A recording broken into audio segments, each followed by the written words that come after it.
Setiap orang pasti tidak menyukai kejadian-kejadian yang dianggap mempersulit kehidupannya atau menimbulkan kesengsaraan dalam hidupnya.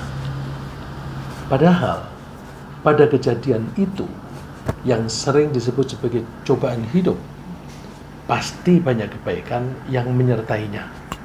Baik kebaikan yang dinilai di dunia maupun kebaikan yang dinilai untuk ukuran akhirat. Di dunia, cobaan-cobaan itu, jika kita merespon dengan baik, bisa membuat kita lebih tangguh, lebih berpengalaman, lebih terampil, lebih percaya diri, dan lebih terhormat. Seringkali orang membuat perumpamaan seorang pelaut tidak akan pernah menjadi pelaut yang tangguh bila dia tidak pernah melaut di tengah laut yang besar ombaknya. Bagaimana menghadapi ombak besar tapi tidak tenggelam kapalnya. Begitu pula sopir-sopir truk tidak merasa terampil bila belum pernah melewati jalan yang berliku-liku dan naik turun. Begitu pula dalam hidup, kalau kita belum pernah mengalami kesulitan-kesulitan seperti misalnya kemiskinan, kebodohan, dan situasi yang tidak menyenangkan, kita tidak akan pernah percaya diri karena kita tidak tahu bagaimana cara mengatasi kalau itu terjadi. Oleh karena itu, cobaan-cobaan itu memang penting untuk kehidupan kita di dunia. Di akhirat, jika kita merespon dengan keimanan, cobaan-cobaan itu bisa membuat kita memperoleh ampunan terhadap dosa-dosa kita, bisa memperoleh pahala yang banyak, dan bahkan bisa mengantarkan kita masuk dan tinggal di surga. Dengan demikian, kita bisa memperoleh pelajaran bahwa cobaan-cobaan itu sebenarnya diciptakan dan digunakan oleh Allah sebagai ujian bagi kita untuk naik pangkat. Baik pangkat di dunia maupun pangkat di akhirat. Rasulullah SAW bersabda, "May yuridillahu bihi khairan yusib minhu." Barang siapa dikehendaki oleh Allah Ta'ala akan memperoleh kebaikan atau akan menjadi orang baik, maka Allah akan menimpakan musibah pada dirinya sebagai ujian. Jadi justru kalau kita itu mendapatkan cobaan-cobaan hidup, itu kita sedang diuji oleh Allah supaya kita naik derajat, supaya kita menjadi orang yang makin baik, menjadi orang yang makin tangguh. Dengan demikian maka kita menjadi tidak mudah stres, tidak mudah galau, karena kita sudah mempunyai pengalaman-pengalaman hidup. Kita bisa merespon cobaan-cobaan dengan baik jika kita menggunakan pertimbangan-pertimbangan yang berdasarkan keimanan.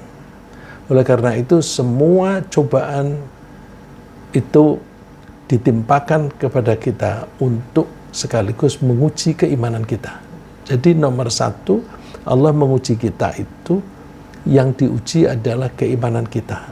Kita sudah menyatakan syahadat, asyhadu an la ilaha illallah wa asyhadu anna Muhammadar Rasulullah. Nah, begitu kita menyatakan itu, nanti Allah akan memberi kita ujian. Coba benar enggak, jujur enggak ketika kamu mengatakan syahadat itu. Karena banyak orang membaca syahadat itu hanya sebagai alat untuk supaya bisa menikahi wanita muslimah, wanita yang cantik tapi agamanya Islam, sehingga dia supaya bisa menikahi, dia baca syahadat di hadapan penghulu. Itu berarti syahadatnya tidak jujur. Ya. Syahadat yang jujur itu yang betul-betul mengakui bahwa tidak ada Tuhan kecuali Allah dan bahwa Muhammad adalah utusan Allah. Ya.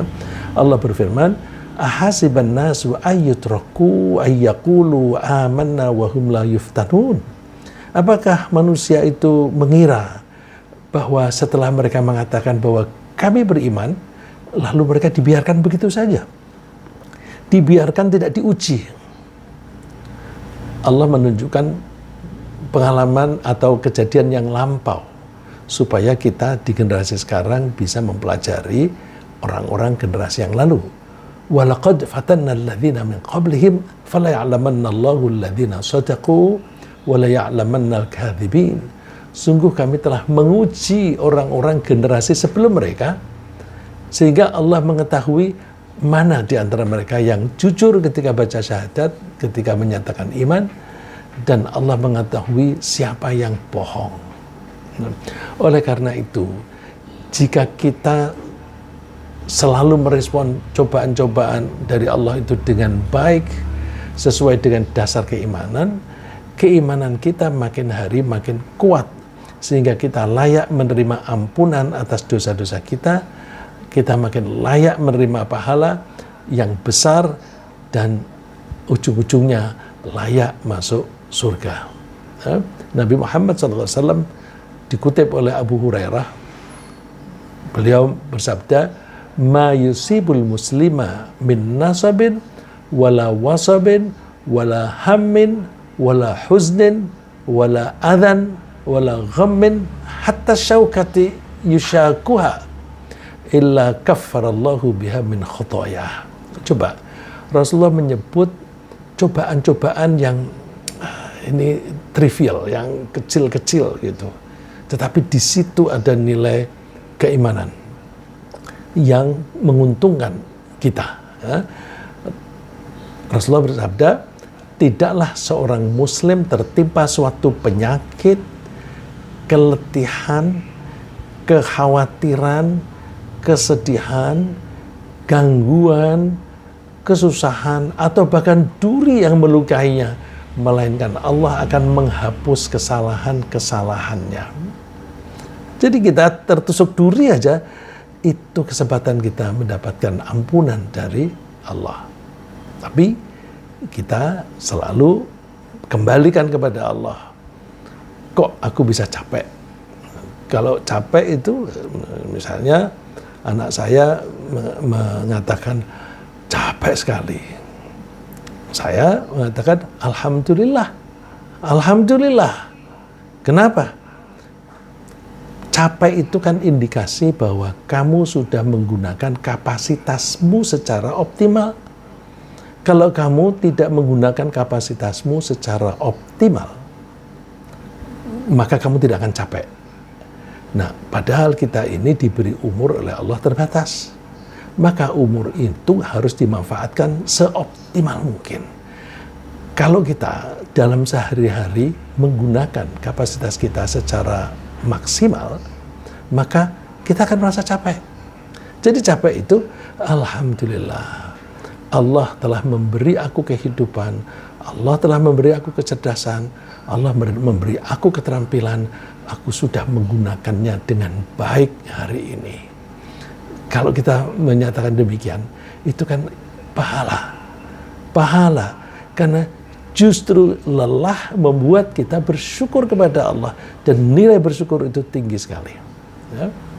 Lalu seberapa besar pahala yang diberikan oleh Allah kepada hambanya ketika hamba itu menghadapi cobaan hidup? Tergantung pada kerelaannya atas cobaan. Jadi relanya seberapa? Dia ridho enggak? Ridho itu artinya senang menerimanya, ya, senang menerimanya. Ya, jadi besar kecilnya pahala itu tergantung pada kerelaannya dalam menerima cobaan tadi, dan seberapa jauh kesabarannya, dan seberapa berat juga cobaan itu. Makin berat suatu cobaan, makin besar pula pahala yang menyertainya.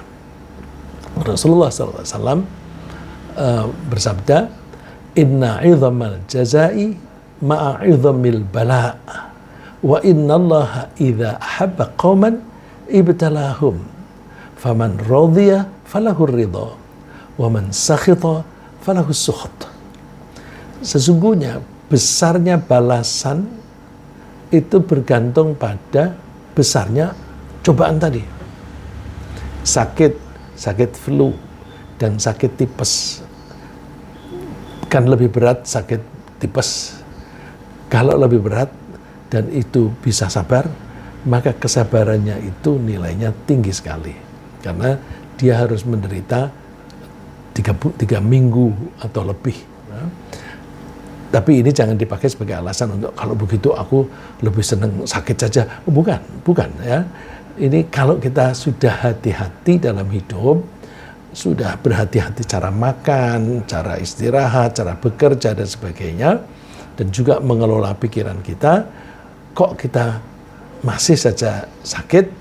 Nah, sakit yang itu sakit yang di luar kemampuan kita dan bukan karena kecerobohan kita. Nah, dan sesungguhnya Allah ketika mencintai suatu masyarakat, maka Allah menguji mereka. Nah, ini yang disebutkan oleh Nabi, masyarakat, sekumpulan orang. Sekumpulan orang itu kan terdiri dari individu-individu. Kalau dikatakan bahwa ketika Allah menyukai satu masyarakat, maka Allah akan menguji mereka. Kalau kita ambil individunya, kalau Allah mencintai seseorang, maka Allah akan menguji orang itu. Jadi kalau kita menghadapi ujian, jangan cengeng. Ini ujian dari Allah, tandanya aku diperintahkan untuk apa? Tandanya aku untuk apa? Kalau ujiannya itu berupa flu, tandanya untuk hati-hati lain kali di dalam kehidupan ini, tidur yang baik, yang teratur, bekerja yang baik, pikirannya harus dikendalikan dengan baik, dan sebagainya. Jadi setiap kali ujian, setiap kali ada cobaan, di situ ada pelajaran yang harus kita ambil. Setelah kita mengambil pelajaran itu, kita harus mengambil keputusan, langkah apa yang aku harus lakukan setelah cobaan ini. Nah, faman radhiya falahu ridha.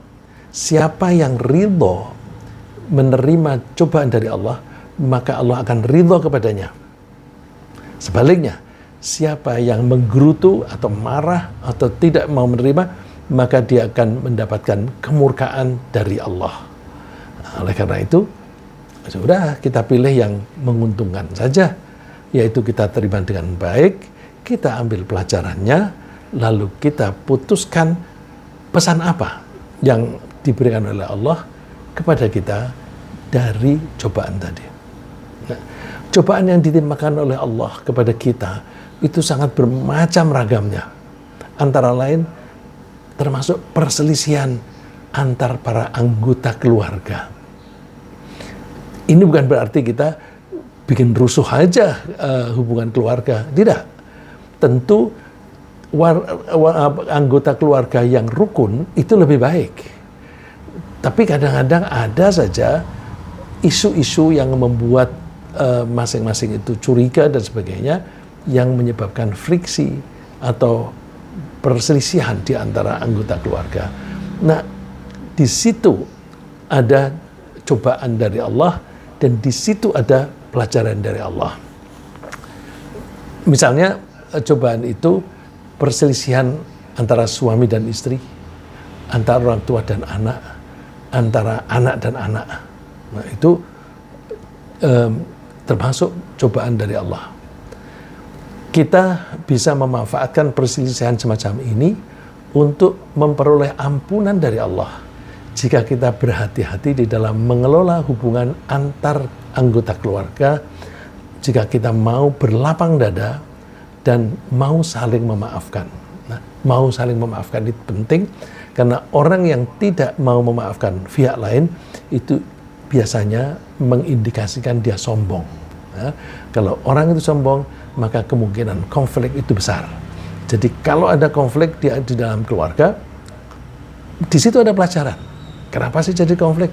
Oh, ini masing-masing sombong, masing-masing egois, atau masing-masing itu menginginkan keduniaan yang lebih besar, sehingga mereka berebut dan sebagainya. Nah, itu kita pelajari. Kalau bisa sih, Jangan menunggu cobaan itu menimpa keluarga kita. Caranya gimana? Kita melihat keluarga lain. Bukan untuk menyelidiki, tapi untuk pelajaran. Kalau ada keluarga yang silih berganti di dalam hal perselisihan atau pertikaian, kita pelajari. Terus kita ambil kesimpulan, lalu pesan apa yang bisa kita ambil dari perselisihan keluarga yang lain itu. Ya. Kalau bisa sebelum keluarga kita sendiri tertimpa perselisihan, kita pelajari perselisihan di keluarga lain.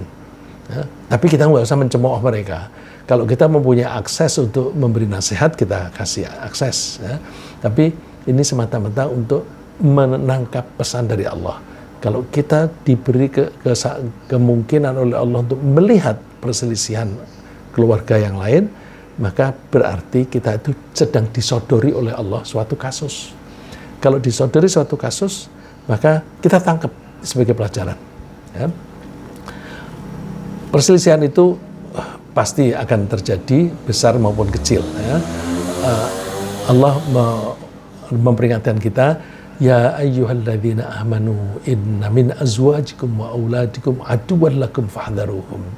Wahai orang-orang yang beriman, sesungguhnya di antara pasangan-pasanganmu, suami atau istri, dan di antara anak-anakmu ada yang menjadi musuh bagi kamu, maka berhati-hatilah. Nah, ini pesannya.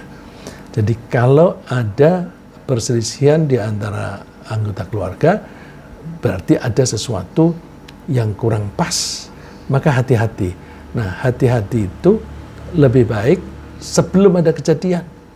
Jadi kita memperlakukan anak-anak itu secara adil, misalnya. Kita memperlakukan istri kita dengan baik, ya, yang adil, yang adil antara kita dengan pasangan kita, supaya tidak terjadi perselisihan. Kalau terjadi perselisihan, maka kita pelajari pasti ada sesuatu yang salah di situ, terus kita koreksi. Nah, supaya kita bisa mempelajari kasus itu dan kemudian bisa mengambil kesimpulan dan keputusan yang baik, kita mesti hilangkan egoisme kita.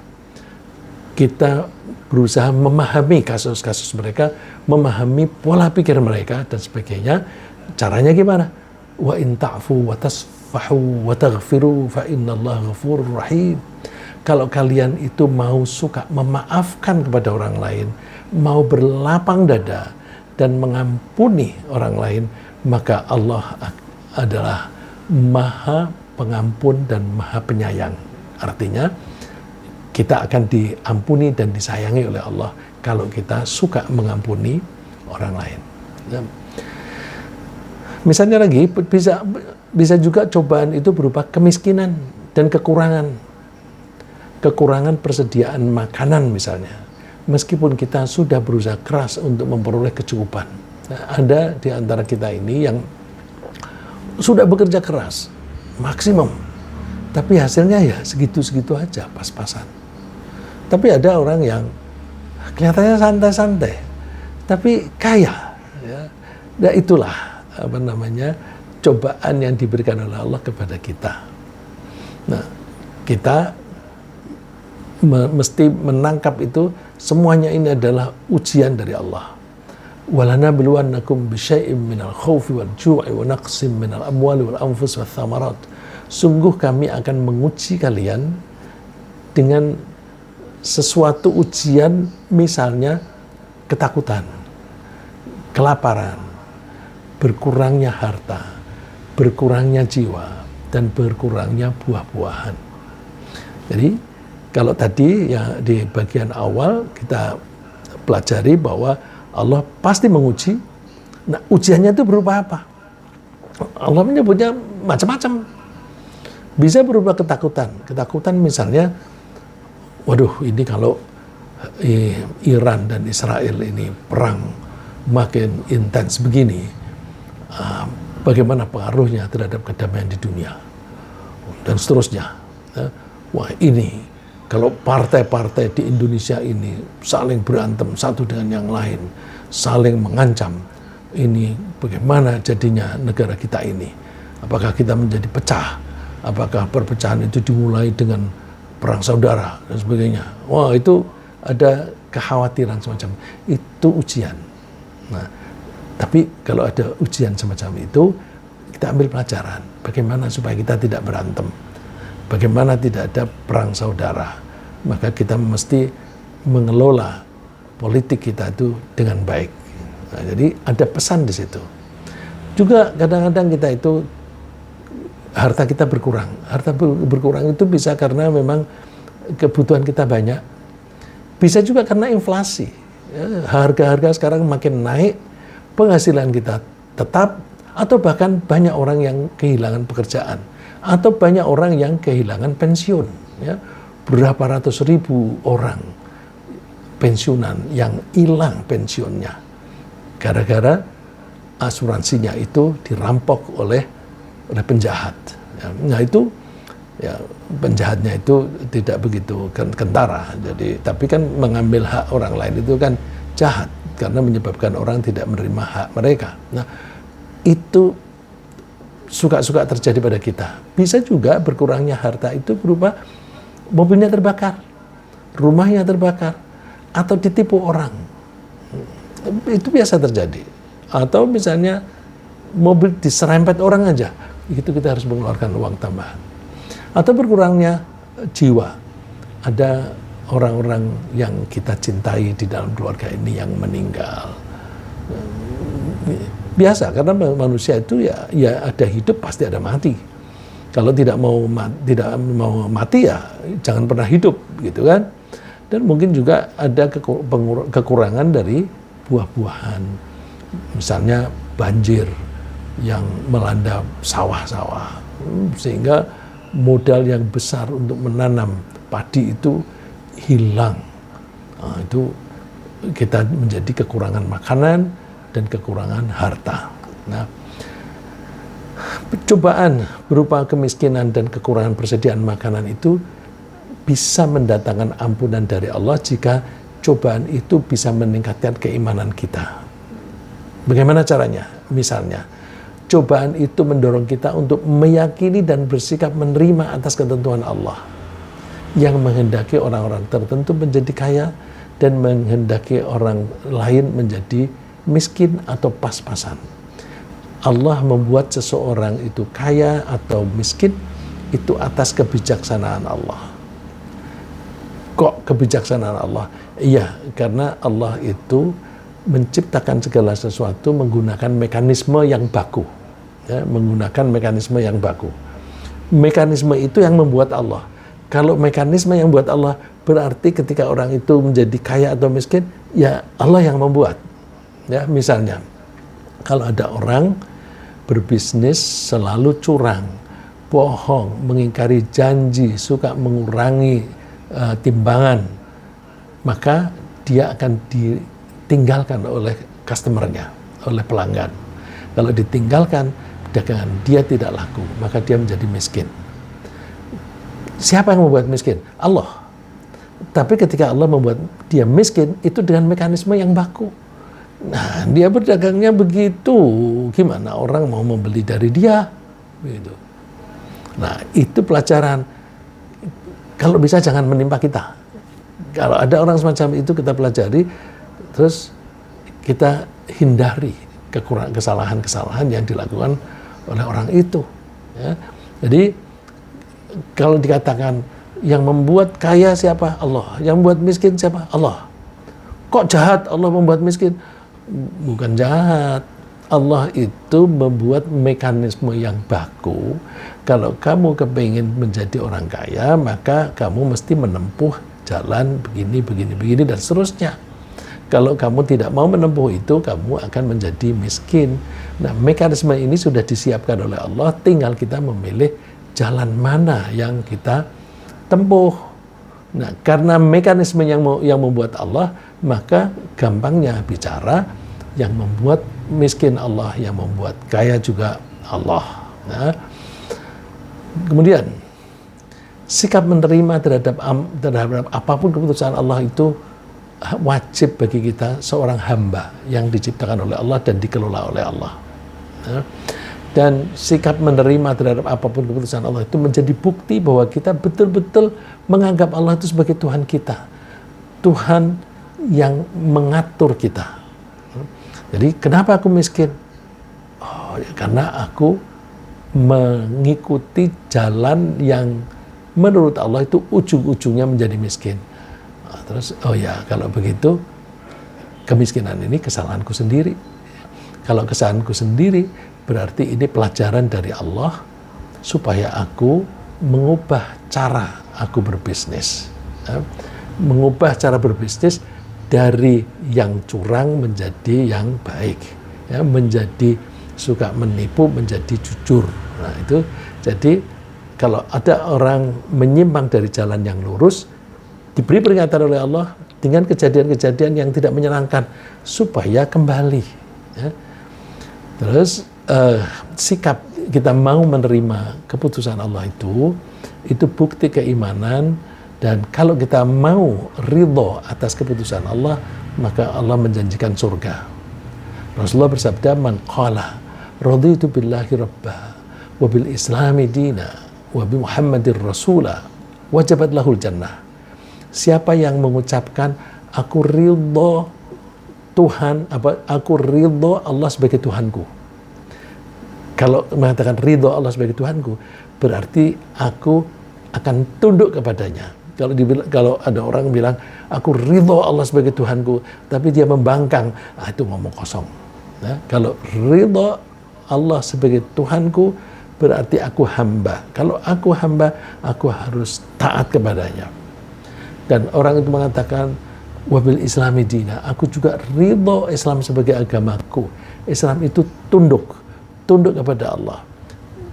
Dinan itu cara hidup. Aku ridho ketundukan sebagai cara hidupku. Dan aku ridho Muhammad sebagai utusan Allah yang menyampaikan pesan-pesan dari Allah yang aku harus melaksanakannya. Orang yang mengatakan begitu, wajabat lahul jannah, maka wajib dia masuk surga. Coba kata-kata Rasulullah itu wajib dia masuk surga. Berarti mekanisme ini baku, ya. Mekanisme ini baku. Lalu contoh lagi, wabah itu termasuk cobaan. Ya. Cobaan itu ujian. Apakah wabah itu berupa endemi atau pandemi seperti COVID kemarin? Itu juga merupakan cobaan dari Allah yang memberi kita kesempatan untuk memperoleh pahala besar atau kesempatan masuk surga sebagai orang yang mati syahid. Ya. Jadi kalau ada wabah semacam kemarin itu, bagi orang yang tidak beriman itu siksaan. Tapi bagi orang yang beriman itu rahmah, kasih sayang dari Allah supaya kita bisa terhapus dosa-dosa kita dan supaya kita bisa masuk surga.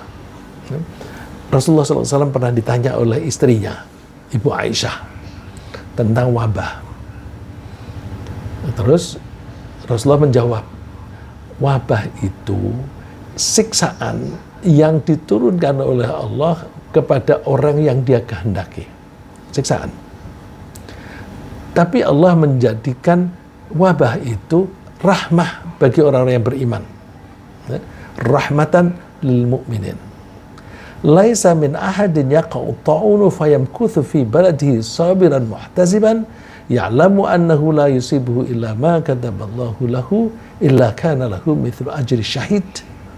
Kalau ada seseorang berada di satu daerah yang di situ ada wabah, dia jangan keluar. Dia tetap tinggal di situ, jangan keluar dari daerah itu, dan orang luar jangan masuk. Dia tidak keluarnya itu dengan kesabaran sambil mengharapkan pahala dari Allah. Baiknya di mana sih? Ya kalau dia tidak keluar, berarti dia tidak akan menulari orang di luar daerah itu kena pandemi tadi, kena wabah tadi. Jadi ketika tetap tinggal di satu daerah, itu dalam rangka melindungi orang banyak supaya jangan terkena wabah ini. Dan itu mengharapkan pahala dari Allah, karena Allah mengharapkan kita itu menjaga keselamatan kita dan keselamatan orang lain. Kalau kita sudah terlanjur sakit, kita jangan menyebabkan orang lain ikut sakit. Ya. Makanya kalau misalnya kita sedang flu begitu, kita masih ingin ke masjid, maka ya sementara pakai masker supaya tidak menulari orang lain. Nah, kalau orang itu mau berhati-hati semacam itu, maka dia mendapatkan pahala seperti orang yang perang syahid. Contoh lain, cobaan, persekusi. Persekusi oleh orang-orang kafir terhadap orang-orang Islam yang alasannya karena keimanannya, juga merupakan cobaan yang memberi kesempatan kepada sang korban untuk memperoleh pahala dan masuk surga. Contoh yang paling paling dahsyat intimidasinya atau persekusinya adalah para sahabat Nabi ketika mereka berada di Mekah di saat-saat awal atau di tahun-tahun pertama kenabian Rasulullah SAW. Mereka dipersekusi, ada yang mengolok-olok, ada yang memukul, bahkan ada yang membunuh. Ya, ada beberapa orang itu dibunuh, sehingga mereka itu khawatir akan keselamatan jiwa mereka. Karena khawatir, lalu mereka memutuskan untuk keluar dari Makkah tanpa membawa harta mereka. Karena kalau mereka keluar dengan membawa harta, maka mereka akan ketahuan bahwa mereka itu akan meninggalkan Makkah, mereka bisa dibunuh. Nah, orang-orang yang dipersekusi sampai semacam itu tawarannya adalah pahala yang besar dan surga. Allah berfirman di surat Ali Imran, "Falladzina hajaru wa ukhriju min diyarihim wa udzu fi sabili." Maka orang-orang yang berhijrah, yang migrasi, karena mereka itu diusir dari rumah-rumah mereka, dan mereka itu disiksa karena keimanan kepada Allah, fi sabili, di jalan kami. Dan bahkan mereka itu diserbu sehingga mereka terlibat dalam peperangan, wa qatalu wa qutilu. Mereka lalu menghadapi musuh itu dengan peperangan, dan bahkan mereka mati, di antara mereka ada yang mati. Maka Allah janjinya, la ukaffiranna anhum sayyi'atihim wa la udkhilannahum jannatin tajri min tahtihal anhar. Aku akan hapus dosa-dosa mereka, dan aku akan memasukkan mereka ke dalam surga yang di bawahnya mengalir sungai-sungai. Thawaban min indillah, sebagai imbalan dari Allah. Wallahu indahu husnul thawab. Allah itu memberi imbalan yang paling baik. Ya. Jadi ketika dipersekusi, kita sabar. Ya. Karena di dalam kesabaran itu ada kebaikan. Kalau kita dipersekusi, lalu terus kita marah-marah, jangan-jangan mereka mempersekusi itu memang sengaja memancing. Ya. Kita sering menyaksikan peperangan itu seringkali terjadi karena ada provokasi. Provokasi orang yang memang mancing-mancing itu, mencoba melanggar garis demarkasi, gitu, melanggar garis kedaulatannya dan sebagainya. Itu mancing-mancing supaya marah, terus kemarahan itu dijadikan alasan untuk perang. Nah, kita hati-hati. Ya, kalau misalnya ada orang yang suka mengolok-olok kita, biarin aja, paling diolok-olok aja, kita nggak terpengaruh. Nah, namun perlu kita pahami bahwa ampunan, pahala, dan kesempatan masuk surga itu bisa kita peroleh jika kita mampu bersikap menerima atas keputusan Allah dan bersabar. Nah, jadi kuncinya mau menerima keputusan Allah, bersabar, dan bertawakal. Nah, dari ayat yang kita baca tadi, bahwa Allah akan menguji dengan bermacam-macam cobaan. Kemudian Allah melanjutkan, wabasyiris sabirin alladzina idza asabatum musibatun qalu inna lillahi wa inna ilaihi raji'un. Berilah kabar gembira kepada orang-orang yang sabar. Siapa itu orang yang sabar? yang ketika mereka mendapatkan musibah, mereka itu menyadari bahwa mereka itu milik Allah. Innalillah, mereka itu milik Allah. Dan mereka suatu saat akan kembali kepada Allah. Maka kalau mereka mengaku mereka milik Allah, maka mereka akan mengambil langkah-langkah yang sesuai dengan pemiliknya, sesuai dengan kebijaksanaan pemiliknya. Dan kalau kita menyadari bahwa kita akan kembali, maka kita menyadari bahwa apapun yang kita lakukan itu nanti akan diminta pertanggungjawabannya oleh Allah. Ya, jadi ketika kita mengatakan inna lillahi wa inna ilaihi raji'un, itu dibarengi dengan sikap menerima atas keputusan Allah. Di samping bersikap menerima dan sabar, kita juga harus bersikap tawakal. Tawakal itu berserah diri kepada Allah. Ya, kita merespon cobaan ini dengan cara yang sebaik-baiknya. Hasilnya kayak apa, terserah. Nanti terserah kepada Allah. Kalau itu tidak bisa selesai pada tahap ini, berarti perjuangan kita belum selesai. Ya, kita berjuang. Tapi kalau belum berhasil, jangan menganggap bahwa udah selesai. Pokoknya aku sudah melakukan. Enggak, belum selesai. Tugasmu masih harus dilanjutkan lagi. Ya, jadi kita mesti sabar, tidak mudah putus asa, dan kita serahkan semuanya kepada Allah. Artinya menyerahkan itu arti kita akan mengambil langkah-langkah yang sesuai dengan yang diridhoi oleh Allah. Kita menganggap bahwa tidak akan menimpa kita suatu cobaan kalau Allah tidak mengambil keputusan itu. Qul la yusibana illa ma kataballahu lana. Katakan, tidak akan menimpa kepada kita kecuali sesuatu yang sudah ditentukan oleh Allah. Ya, jangankan yang seperti itu, bahwa kita hidup ini kita nggak pernah minta, tapi dibuat oleh Allah, kita lahir dan hidup di Indonesia. Ini ketentuan Allah. Kadang-kadang ada orang, kalau di Eropa enak, ada jaminan sosial begini begitu. Iya, tapi di sana ada enaknya yang dibandingkan di sini, tetapi ada juga di Indonesia ada enaknya yang di sana tidak ada. Itulah makanya banyak orang yang lahir dan dibesarkan di Eropa atau di Amerika, ketika bisa tinggal di Indonesia, mereka lebih suka tinggal di Indonesia sampai akhir hayat. Ya. Jadi apapun yang menimpa kita itu sudah ditentukan oleh Allah. Huwa maulana, dialah pelindung kita.